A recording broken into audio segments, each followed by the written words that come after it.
अस्सलाम वालेकुम नाज़रीन, मैं हूं मोहम्मद मुज़म्मिल और आप देख रहे हैं दी नेशन पर। नाज़रीन, रात में जब 11 आर्थ में वसीम बादामी के शो में वो मुतनाज़ा अल्फाज कहे मुस्तफ़ा कमाल साहब ने, उसके बाद एक MQM जो अल्ताफ़ हुसैन के चाहने वाले थे, जो अल्ताफ़ हुसैन को पसंद करते थे, उन लोगों में शदीद एक गुस्से की लहर दौड़ उठी है। देखिए, आज ये कहते हैं कि अल्ताफ़ हुसैन की गोली की सियासत, गोली और गाली की सियासत है और कुछ भी नहीं। आज आप बताएं, आपकी सियासत क्या है?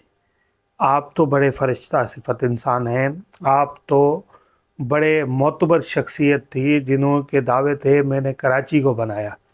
आपको ये मौका दिया किसने कि आप मेयर कराची बने? आप एक पसमानदा घर से ताल्लुक़ रखने वाले एक मिडिल क्लास शहरी से मेयर कराची तक का सफ़र कैसे किया? सेनेटर तक का सफ़र कैसे किया? आपको कुछ अंदाज़ा है? आपको ये सफ़र किसने कराया?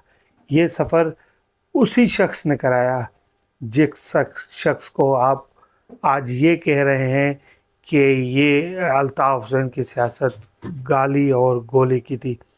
आपको तो शर्म आनी चाहिए, डूब के मरने का मकाम है आपके लिए मुस्तफ़ा कमाल साहब, कि आपने तमाम लोगों से जिनको आप पिछले चंद सालों से गालियां देते आ रहे हो, जिनको आप महाजरों का कातिल कहते आए हो, आज उनके साथ आप बैठ रहे हो, उनके साथ खा रहे हो, उनके साथ इल्हाक कर रहे हो। जिसने आपको नज़रिया सियासत दिया, जिसने आपको ये सियासत के दाव पेच सिखाए, जिसने आपको इस मिडिल क्लास सोसाइटी से, झोपड़ियों से उठा के महलों में बिठाया, आज उसके पास एक घर नहीं है। आप उसको गोली और गाली की सियासत कहते हो? अगर अल्ताफ़ हुसैन करप्ट शख्स होता तो पूरे पाकिस्तान को चैलेंज है मेरा। मैं देखो कोई तर्जमान नहीं हूँ अल्ताफ़ हुसैन का, मगर एक जो दुनिया में हक है वो दिखता है, वो अयां है, छुप नहीं सकता लोगों से जो हक है। आप लाख कोशिश करो उसको छुपाने की, मगर नहीं छुप सकता। आप अगर इस तरह की बात करें, आपको झोपड़ियों से बिठा उठा के मेयर कराची बनाया, आपको इख्तियारात दिलाए, आपने तब वो काम किया क्योंकि आपको पता था अगर मैं करप्शन करूँगा, मैं के माल लूटूंगा, तो मुझसे सवाल पूछने वाला एक ऐसा शख्स है जिसने आज तक पार्टी के पैसों से या इस सियासत के पैसों से कमाया हुआ एक घर भी नहीं लिया। आज भी वो उस समझे किराए के घर में, जो शोहदा का घर है, वहाँ रह रहा है। वहाँ रहने के भी मकसद उस घर की हिफाजत करना। आप जैसे जो चोर हैं, जो गद्दार वतन हैं और गद्दार महाजिर हैं, उनसे उस प्रॉपर्टी को महफूज करना और महफूज करके उन शोहदा तक पहुंचाना मकसद है। अगर अल्ताफ़ हुसैन गद्दार है, अगर अल्ताफ़ हुसैन टारगेट किलर है, तो कोई साबित क्यों नहीं हुआ? चलो, जब साबित नहीं होता था तब हम कहते थे कि यार आप लोग कहते थे कि अल्ताफ़ हुसैन का तो यहाँ दहशतगर्दी है, उसका पूरा सिस्टम चल रहा है, उसके तहत हम कुछ बोल नहीं सकते, गवाह मुकर। आज तो अल्ताफ़ हुसैन का नहीं है ना यहाँ पे। आज तो सारे बादराबाद ग्रुप गद्दारी कर चुका है। एक कमाल साहब, आज वो तो पहले से ही गद्दार बन चुके थे और आज सारे गद्दार मिलके अपने बाप से मुकाबला करना चाह रहे हैं। अल्ताफ़ हुसैन की जो आजकल वीडियोस आती हैं, अगर ऑफिशियल वीडियोस उनकी आती है, नाज़रीन आप वो वीडियोस देखें, वो वीडियोस सुने कि अल्ताफ़ हुसैन क्या जो मालूमात है वो हमसे शेयर करने जा रहा है। देखिए, जारी बात है, एक सिस्टम के तहत सिस्टम चलता है। बहुत सी चीज़ें पर्दे में रख के पाकिस्तानियों को समझाने की कोशिश कर रहा है कि इस मुल्क में होता क्या है, किस तरह एलिमिनाटी, जो पाकिस्तानी एलिमिनाटी, इंटरनेशनल एलिमिनाटी के साथ मिलके एक शहीद अरशद शरीफ का कत्ल कराया गया। कैसे एक सच्चे सहाफ़ी पे 16 से ज़्यादा गद्दारी के मुकदमात कराए गए, फिर उसकी गिरफ्तारी की कार्रवाइयाँ की गई, फिर वो اس گرفتاری کی کارروائی کو اس کو پتہ چلا کہ جب مجھے پاکستان میں مار دیا جائے گا تو اس ملک سے راہ فرار اختیار کری، پھر دبئی سے اس کو نکلوایا، پھر کینیا جا پہنچا، وہ پناہ گزینوں کی طرح رہنے پہ مجبور ہو گیا، اس کو وہاں جا کے کس نے انٹرنیشنل ایلیمناٹی کے ساتھ مل کے شہید کروایا۔ آج الطاف حسین ان سب رازوں سے پردہ اٹھا رہا ہے۔ آج جو سچائی پسند لوگ ہیں، جو لوگ الطاف حسین کو دہشت گرد سمجھتے تھے، جو الطاف حسین کو چند سال پہلے بتہ مافیا سمجھتے تھے، آج سب الطاف حسین کی صف میں کھڑے ہو گئے ہیں کہ اور وہ بتا رہے ہیں کہ دیکھو یہ وہی الطاف حسین ہے جسے تم کھالوں کا الزام دیتے تھے، جسے پہ تم فطرے کے الزام دیتے۔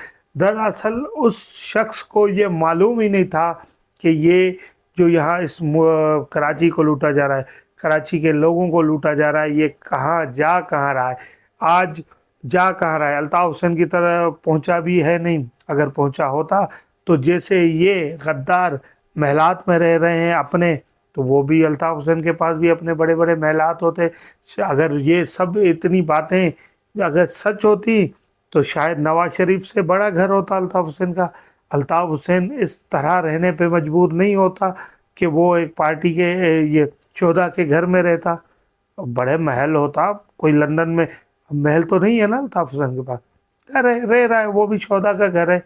یا الطاف حسین اگر کل کلا کو اس دنیا فانی سے رخصت ہو جاتے ہیں تو پیچھے کوئی اپنی اولاد کے لیے جائیداد تو چھوڑ کے نہیں جا رہا، یا ان کی طرح بڑے بڑے بزنس، بڑے بڑے ملیں تو نہیں بنا کے جا رہا۔ آپ اپنی سیاست چمکانے کے لیے آپ الطاف حسین کی بات کریں کہ ہم نے الطاف حسین کو دفن کر دیا۔ دیکھیں کراچی کی سیاست سے الطاف حسین کو دفن کرنے والے دفن ہو چکے ہیں۔ اور رہی بات 15 جنوری کے الیکشن کے لیے جو آپ لوگ بیانیاں بنا رہے ہو، آپ الطاف حسین مخالف بیانیاں بنا کے اپنا ووٹ بنانا چاہ رہے ہو، یہ آپ کی بہت بڑی غلط فہمی ہے کہ آپ الطاف حسین کی مخالفت کر کے مہاجروں سے ووٹ لو گے۔ مہاجر جوتے ماریں گے، ووٹ نہیں دیں گے۔ آپ جا کے دیکھ لو، کسی مہاجر کو بلا کے اس کے سامنے بولو الطاف حسین کو غدار بولو، الطاف حسین کو بدتخ بولو، وہ اگلا وقت سوچے گا نہیں، آپ کے منہ پہ جوتا دے کے مارے گا، کیونکہ الطاف لوگوں کو پتہ چل چکا ہے، اب یہ لوگوں کے سامنے عیاں ہو چکا ہے کہ الطاف حسین کا اصل چہرہ کیا ہے، الطاف حسین کس طرح کی شخصیت ہے۔ آج میں نے بھی دیکھا ایپیسوڈ 6 تھا ایلیمناٹی، جو پاکستانی ایلیمناٹی کو، اس میں بڑے بڑے انکشاف کیے جناب الطاف حسین صاحب نے۔ یہ دنیا تک جو ویڈیوز آ رہے ہیں یہ تہلکہ مچا رہے ہیں پاکستان کی سیاست میں، یہ عام لوگوں کو، عام شہریوں کو اجاگر کر رہے ہیں کہ کس طرح اس ملک میں کرپٹ نظام چلتا ہے اور کرپٹ لوگ کس طرح تخت تک پہنچ جاتے ہیں، اور پھر وہاں پہنچ کے عوام اور ملک اور قوم کو کس طرح نقصان پہنچاتے ہیں اور کس طرح لوٹتے ہیں۔ آج جن پہ پہلے تجربے کیے گئے، آج وہ ٹانگ پکڑ کے گھر بیٹھے ہوئے ہیں کہ انہوں نے ہمیں ہٹایا تو مہنگائی آ گئی۔ تمہارے دور میں کون سی بھائی سستائی تھی اگر مہنگائی آ گئی؟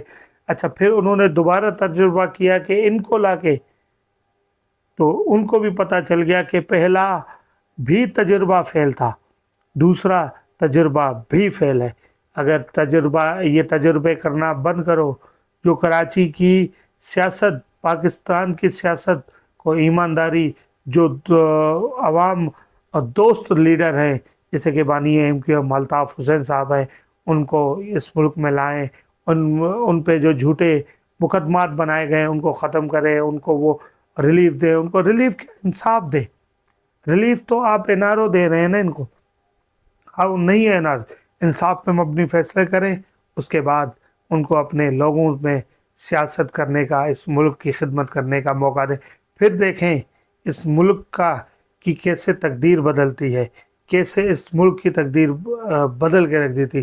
یہی بنگلہ دیش تھا، آپ ان کو کس طرح آپ نے اس ملک میں ذلیل و خوار کیا ہوا تھا جب انہوں نے آزادی لی۔ آج وہ دیکھیں، آج ہمارے 1 روپیہ اور بنگلہ دیش کے تقریباً 2.5 سے 3 روپے بنتے ہیں۔ آج وہ ملک ہے ہم سے बहुत ज़्यादा ऊंचाई पे आ गया है, हालांकि हमसे बहुत छोटा मुल्क है।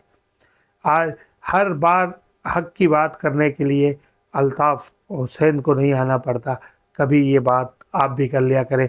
और कमाल साहब, आखिर में जाते हुए एक बात सिर्फ आपको बोलना चाहूँगा कि आप अपनी सियासत अल्ताफ़ के नाम पे ना चमकाएं। जब आप झोपड़ी में रहते थे तब भी आपको अल्ताफ़ की ज़रूरत थी ये महल तक आने के लिए। आज आप सियासत की गंदगी में घुस चुके हैं, अब भी आपको सियासत की ऊंचाई पे आने पे के लिए अल्ताफ़ हुसैन की ज़रूरत है। आवाम जाग चुकी है, आवाम आपके हर सवाल का मुंह तोड़ जवाब देगी। नाज़रीन, ख्याल रखिएगा अपना, नेक्स्ट व्लॉग में फिर हाजिर होंगे। और मेरा चैनल अगर सब्सक्राइब नहीं किया तो लाजमन सब्सक्राइब कर दें, और लिंक में डिस्क्रिप्शन में मेरे दूसरे चैनल का लिंक है, उसे भी लाजमन सब्सक्राइब करिएगा। और इस फैमिली को थोड़ा और वसी करिएगा ताकि हम अपनी आवाज़ उन ऐवानों तक पहुंचाने में कामयाब हो जाएं जहां तक आज तक हमारी आवाज़ वो रास्ते में रुक जाती है। तो लाजमी आपकी सपोर्ट की ज़रूरत है, और मुझे उम्मीद है कि आप हमें लाजमन सपोर्ट करेंगे। ख्याल रखिएगा अपना। अल्लाह ने के बाद।